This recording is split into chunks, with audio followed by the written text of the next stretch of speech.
Hi everyone, welcome back to Digital Partners. In today's video, we are going to show you how to cancel a subscription in the Google Play Store.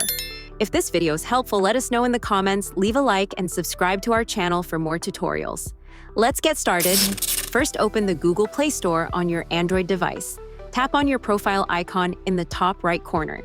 From the menu that appears, choose Payments and Subscriptions. Next, select Subscriptions to view all your active subscriptions. Choose the subscription you want to cancel. Now go ahead and tap on Cancel Subscription. You will see a list of reasons, so just pick the one that fits your situation, and then tap the Cancel Subscription button again to confirm. You will still have access to the service until the current billing cycle ends, and you can always reactivate the subscription later if you decide to use it again. And that's it! Now you know how to cancel a subscription in the Google Play Store. We hope this tutorial was helpful. If you have any questions, feel free to drop them in the comments. Don't forget to like, subscribe, and hit the bell so you won't miss our upcoming tutorials. Thanks for watching Digital Partners, and I'll see you in the next video. Bye.